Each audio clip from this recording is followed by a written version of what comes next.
globe. And approximately 90% of all sediment that is transported spends at least some time being transported by a river system. So understanding these processes is important for understanding large-scale changes that affect our planet on large geologic timescales. But if that doesn't sell you, the other aspect of this system that's exciting is that rivers also transport are important factors in flooding, irrigation, and every other aspect of life known to man. It has been said even that the first civilizations all start out in river valleys, and the people who lived in those civilizations knew that well. Locally in San Diego, the founding of our city was based upon the presence of a perennial source of water. We'll be exploring that in the next couple lectures and ones further down the road. This lecture is going to be divided into a couple parts. First part, we're going to give you the basic mechanics of sediment transport. Second part of the lecture, we're going to talk about, describe the river system from its headwaters down to where it flows into the sea. And finally, for the last part, we're going to look at drainage networks. Now, there'll probably end up being somewhere between about 4 and 6 segments this lecture because I'm trying to keep the video somewhat short. That's how it'll play out. So to get us started, this video shall hopefully be about more than 6 minutes, less than 8 minutes. I'd like you to take a look at the nature of particles are moving in this video. This is one I made at the mouth of the Tijuana River at low tide.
So to understand the way rivers move sediment, we're first to just look at a sediment particle.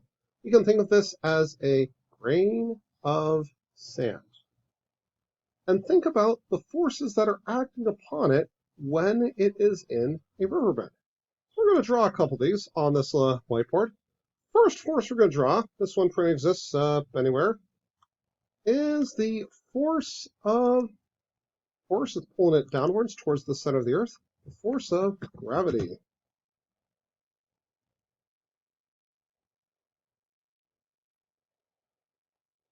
Gravity's going to be pulling it down. Gravity is going to be proportional to roughly correlate with the particle radius to the power of 3. Here, let's draw a little radius on here.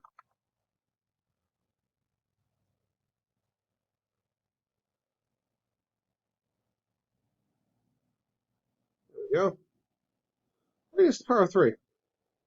Because what's going to make gravity stronger is the particle being more massive. We're going to assume that, for now, all sediment particles are about the same shape and density. We know this to not actually be true. For example, micas are very flat and flaky, so they travel differently than, say, a round grain of quartz sand. But let's just bear with me for a moment. So we have a second force. In a fluid, if gravity's pulling down on it and you're in a fluid, there's going to be a second force. The second force is, anyone who watches RuPaul should be aware of this one.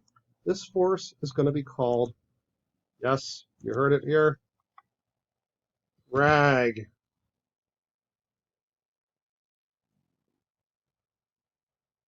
A drag is all about the motion of fluid,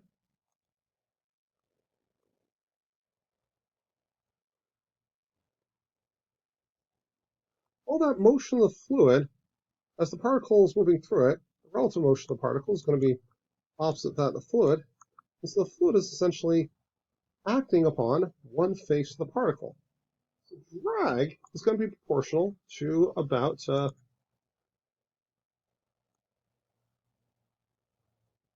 proportional to the radius to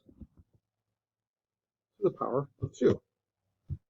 So quick little mathematics of this is that as a particle gets larger, there is more drag force on it. But the gravitational force is going to, over time, as a particle gets larger and larger, increase more rapidly than the drag force. This is why when I go skydiving from my seat, I will fall down and hurt myself really badly. And I'm not going to do that from this video. It's kind of like when I was working with kindergartners. Yeah, I kept having to tell them that skydiving from the furniture was a bad idea. So just take a moment to copy this in your notes because that's about to disappear from this video, but and pause. Let's go back to this video, see if we can sort of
over time start to move in kind of a rolling, sometimes irregular motion.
They are generally staying in high up in the water column for a substantial period of time and call it suspension.